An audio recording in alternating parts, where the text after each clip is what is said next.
Assalamualaikum warahmatullahi wabarakatuh. Saya kali ini kita akan membahas terkait mengenai usulan Project Based Learning atau PJBL dalam bentuk penelitian dengan fokus instrumen. Jadi nanti dalam membuat instrumen itu, teman-teman akan ada dua tipe ya, tergantung dari penelitiannya. Jika nanti menggunakan angket, maka nanti instrumennya dalam bentuk kuesioner. Kalau dalam yang menggunakan wawancara ya nanti ada daftar pertanyaan seperti itu. Di dalam membuat sebuah instrumen, kita harus memperhatikan variabel. Misalnya saya ambil contoh variabelnya terkait dalam hal ini adalah misalnya adalah aktivitas kerja. Nah, di dalam kajian teori, silakan jelaskan konsep efektivitas kerja selengkap mungkin.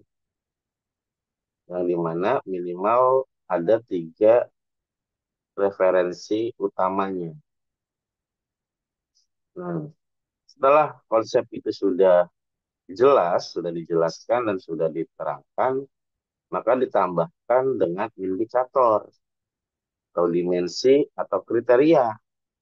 Yang dimana indikator, dimensi atau kriteria tersebut itu bisa dijadikan sebagai kisi-kisi dalam membuat instrumen. Saya ambil contoh misalnya efektivitas kerja, silakan dikuatkan dulu teorinya, misalnya dari Najib, seperti itu. Kemudian dari Umar, yang menjelaskan bahwa efektivitas diukur sejauh mana suatu target dicapai. Misalnya, efektivitas kerja ini dijelaskan juga dari Bucana dan Rijescu.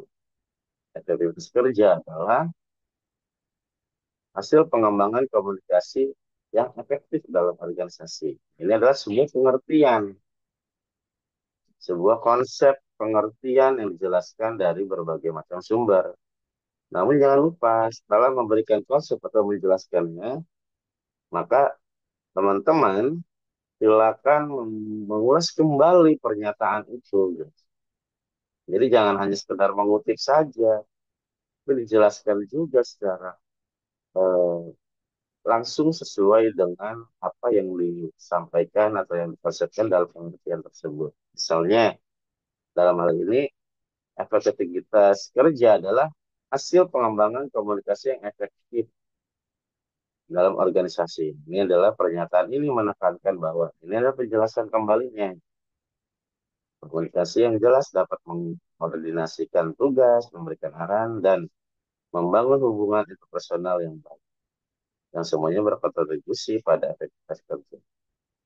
Silakan saja dikuatkan dengan beberapa penelitian atau artikel ilmiah 10 tahun terakhir ya, minimal. Nah, ketika konsepnya sudah selesai, silakan teman-teman jangan lupa mengonsepkan tentang indikatornya. Kita lihat, kita cari di sini.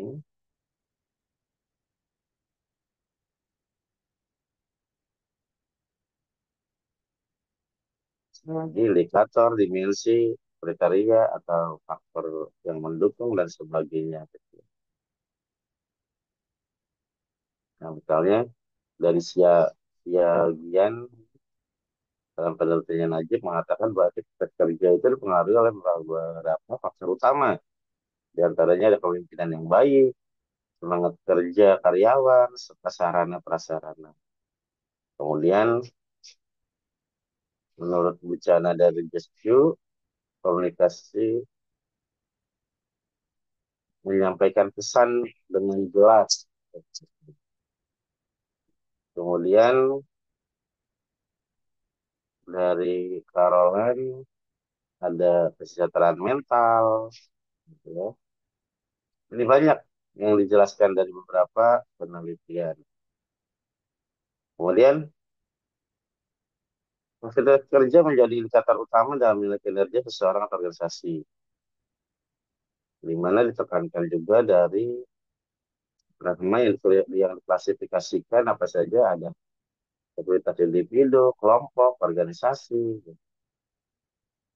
Kemudian dijelaskan masing-masing indikator atau faktor ini gitu kan menjadi sebagai kunci kisi-kisi teman-teman. Seperti dijelaskan, kemudian eh, efektivitas kerja ini nanti kita cari, misalnya kita lihat lagi di efektivitas kerja penggerak ya sekarang variabel berikutnya atau kita masih menyebut dengan efektivitas kerja guru penggeraknya. Pengertiannya juga konsepnya dari Prancis, gitu. Dari Sandai, Piaro, kemudian Lieberman dan Miller, Budi Rayu dan lain-lain ya, banyak ya. Nah, nanti setelah konsep itu selesai, fokus kepada indikatornya. Nah, dalam merealisasikan efektivitas guru penggerak diperlukan alat ukur yang penting. Nah, ini dalam hal ini adalah indikator. Prancis mengemukakan beberapa indikatornya apa saja. Efektivitas kerja, pendekatan analisis, penjelasan interaksi dan pengajaran kelompok gitu ya. Navalianti ada kualitas kerja, kecepatan dan kecepatan, inisiatif, inisiatif dalam menjalankan tanggung jawab, kemampuan kerja yang bisa memungkinkan profesionalan, serta pemanfaatan komunikasi dan teknologi. Kemudian dijelaskan ya, ini penjelasannya dari Budi Rahayu dan Saud juga memperjelas indikatornya adalah kemampuan merancang pembelajaran yang inovatif, kreatif, dan relevan, serta memanfaatkan teknologi. Nah, ini banyak sekali nih indikator-indikator ini. Silakan teman-teman setelah menjelaskannya, mari kami sintesis. Sintesis itu silakan berdasarkan kebutuhan teman-teman, berdasarkan variabel yang akan diteliti. Misalnya dalam hal ini, saya memfokuskan dari semua beberapa indikator tadi itu menjadi 7.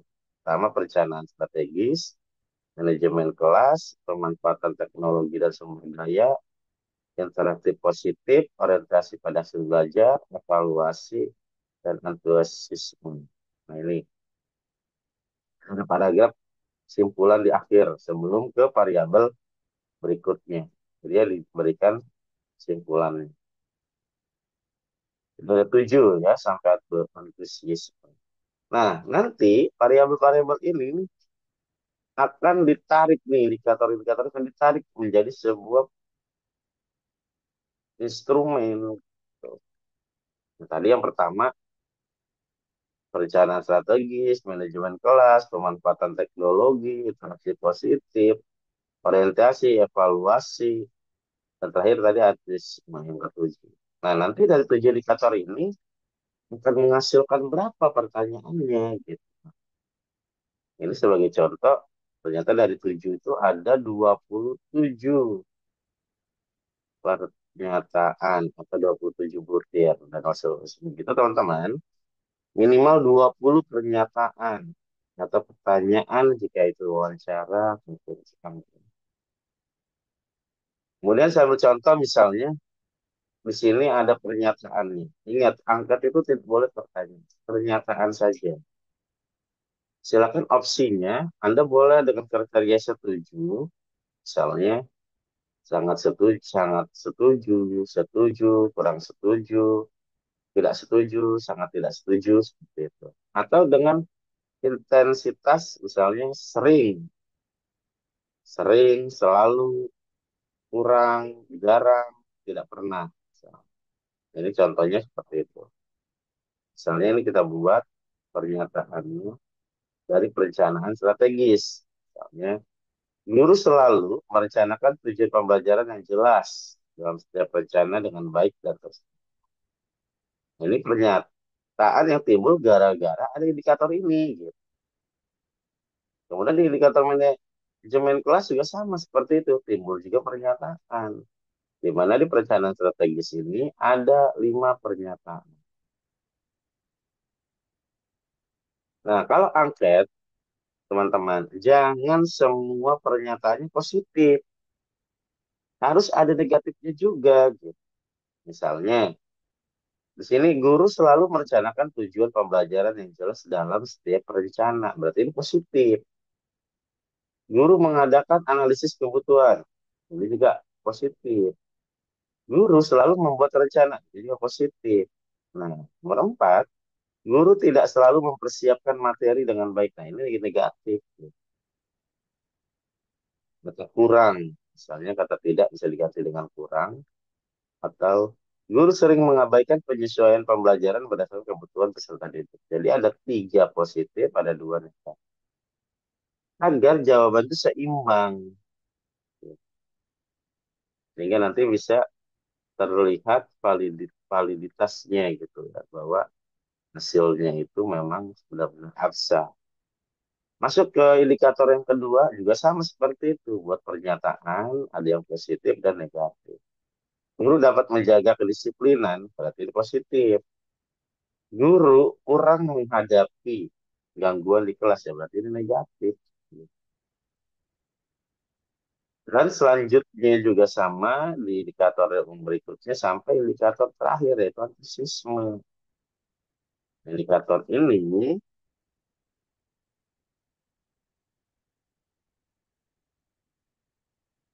dibuatkan beberapa pernyataannya. Dan ini banyak nih, ada 7 pernyataan. Yang positif, guru sangat bersemangat dengan penuh. Nah, pernyataan yang negatif itu juga tidak tidak selalu langsung kepada pernyataan yang itu kurang atau salah gitu ya. Bisa saja disajikan dengan pernyataan seperti ini. Misalnya, guru tidak memberikan motivasi yang cukup atau guru memberikan motivasinya hanya sekedar. Itu juga bisa yang hal yang negatif. Jadi seperti itu silakan dibuat di ramal. Jadi kalian atau kita tidak boleh menembak membuat pernyataan semau kita. Jadi harus berdasarkan kebutuhan dalam penelitian. Oleh sebab itu, kebutuhan dalam penelitian itu harus masuk pada mana kajian teori dan kerangka konsep. Konsepnya apa? Variabel yang kalian ini. Kemudian indikator, dimensi atau kriteria dan lain sebagainya itu apa gitu. Baru setelah itu ditimbulkanlah pernyataannya. Nah, dalam membuat pernyataannya silakan tentukan opsinya. Tadi ada 2. Yang pertama setuju, berarti misalnya ada 5 opsi dari setuju. Berarti sangat setuju. Ini 5 poinnya, paling besar nih. Karena positif. Sangat setuju, setuju. Kurang setuju, 3. Tadi yang setuju 4. Dia 5, 4, 3. Tidak setuju, 2. Sangat tidak setuju, 1. Dan dibuat seperti ini. Nah, tabelnya ikuti ini saja nih tabelnya nih. Jadi, jangan langsung dibuat ke Google Form. Google Form itu adalah mediator. Media yang bisa kalian gunakan untuk menyampaikan angket ini kepada narasumber yang tidak terjangkau di lapangan. Seperti itu. Atau agar mempermudah audiens atau responden untuk mengisi juga nggak ada masalah Google Form itu. Nah, jadi seperti itu gambarannya teman-teman dalam membuat sebuah instrumen. Jadi tidak serta-merta main tembak aja. Ini instrumennya dalam bentuk. Kita lihat di penelitian analisis literasi sikap mahasiswa dan peran pedagang kantin terhadap implementasi larangan menolak. Ini menggunakan analisis berarti menggunakan wawancara. Nah, dalam memberikan wawancara berarti kan pertanyaannya Pertanyaannya akan ada tidak langsung seperti ini gitu. Sama buat seperti angket ini. Ada indikatornya dulu baru pertanyaannya. Bedanya kalau ini pernyataan, kalau untuk angket, kalau untuk wawancara, nah pertanyaan. Gitu. Ya pertanyaannya jangan yang pertanyaan yang terlalu ini ya sempit gitu ya. Misalnya, apakah kamu suka merokok? Gitu. Itu bisa diganti dengan kata yang lain. Misalnya eh, pendapat. Gitu. Nanti baru ketika tidak memberikan pendapat, barulah ada pertanyaan lanjutannya. Apakah termasuk orang yang merokok? Karena kalau pertanyaannya begini, jika kamu perokok, ya berarti kalau dia tidak perokok, berarti kan pertanyaan ini tidak masuk. Berarti pas, jika kamu merokok, kan saya tidak merokok. Apakah kamu termasuk perokok aktif? Ya berarti kan kalau dia tidak merokok kan dia nggak bisa jawab. Kan carilah buatlah pertanyaan-pertanyaan itu yang lebih ke arah eh, naratifnya itu lebih kepada kebutuhan dari penelitian kita itu gitu. Dia pada subjeknya, pada objek penelitian kitanya. Gitu. Misalnya kita langsung menekankan bahwa banyak yang merokok di kantin. Tanyanya daripada apakah kamu suka merokok, ganti misalnya, apakah ada pernah melihat mahasiswa ataupun yang lainnya merokok di dalam kantin? Jadi untuk menjawab kebutuhan dari penelitian ini. Apakah kamu suka merokok? Tidak. Ya otomatis ke bawahnya nggak akan bisa kejawab kalau pertanyaan seperti ini. Apakah Anda pernah melihat banyak mahasiswa yang merokok di dalam kantin? Apakah di kantin tersebut ada larangannya? Adakah informasi larangan dan sebagainya di kantin tersebut? Nah, jika memang ada gitu kan, penting nggak gitu? Itu bisa bisa pertanyaan lanjutan. Jadi makanya di sini kita lihat dulu, coba saya cek indikatornya apa saja di bagian teori. Nah, tinjauan pustaka. Kita lihat di sini.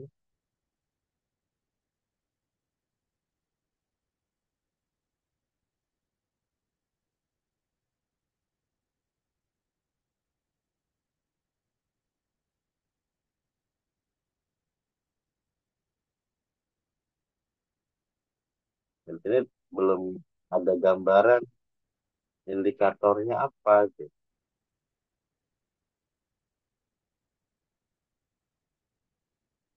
Makanya dikuatkan dulu cari itu indikatornya atau dimensinya atau kriteria, faktor atau apa lagi. Dan di mana nanti indikator ini, hal ini menjadi pernyataan apa pertanyaan jika memang melakukan wawancara. Kalau angket berarti pernyataan. Jadi ini pertanyaan ini tidak boleh langsung kayak begini.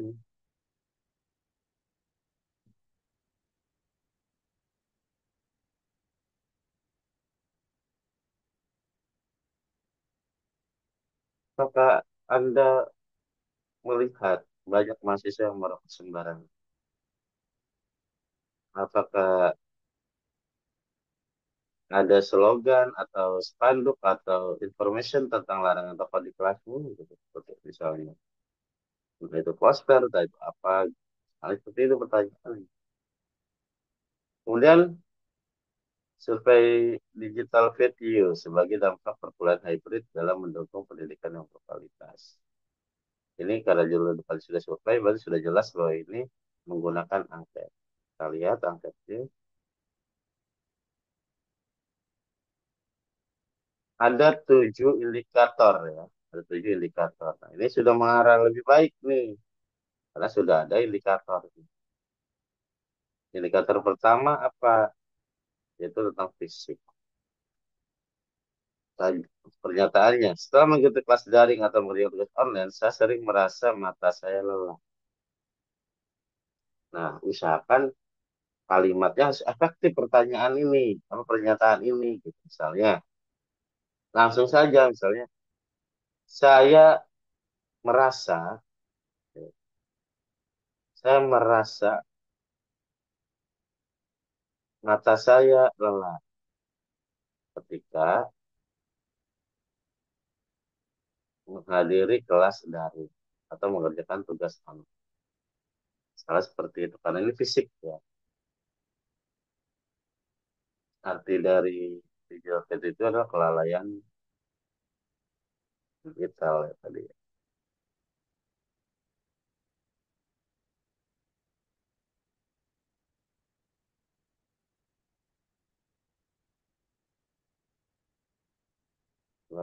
Kelelahan digital. Berarti fisik yang mengandung kelelahan nih. Gitu. Misalnya dari segi fisik apalagi. Saya mengalami sakit kepala atau nyeri atau leher kurang di tempat berlari. Nah, kayak gini bisa nih.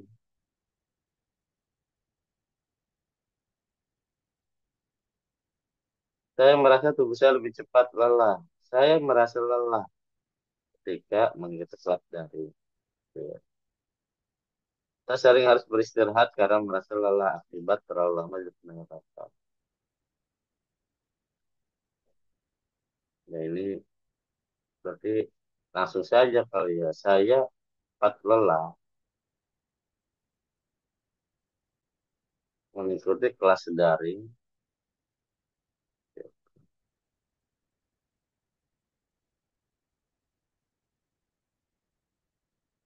Indikator yang kedua kognitif. Nah, nanti silakan saja disajikan kayak tadi ya, kayak contoh ini. Gitu.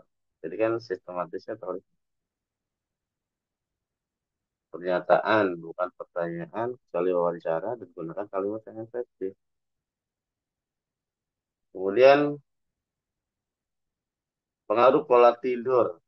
Berarti ini angkat juga ya pola tidur terhadap produktivitas waktu belajar. Kita lihat pertanyaannya, kalau angkatnya tidak ada, Willy sudah langsung apa ini di Google Doc. Kita susah mencari ini ya, kita cari yang memang sesuai dengan instruksi saja ditulis di Word ya. Nanti komparatif, oke, ini ada nggak pernyataannya? Ini juga tidak ada.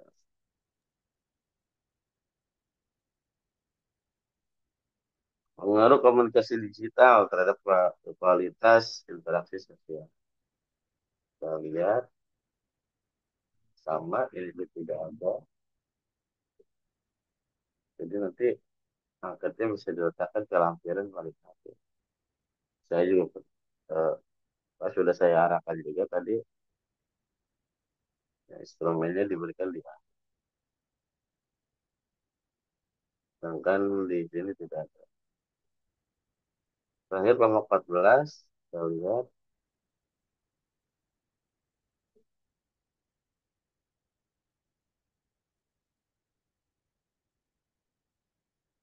gini ini. Ini variabelnya, ini indikatornya. Ini pertanyaannya sebenarnya. Cuma ya tadi ya formatnya berbeda. Coba diperbaiki. Jadi seperti itu teman-teman terkait mengenai review. Jadi yang agak mendekati ini adalah kelompok ini nih yang ada sudah ada nih, ya. Silahkan saja disesuaikan, kemudian sumber-sumbernya harus relevan, harus kuat. Gitu. Ini penjelasan dari saya terkait mengenai instrumen penelitian, instrumen PJBL yang berkaitan dengan penelitian.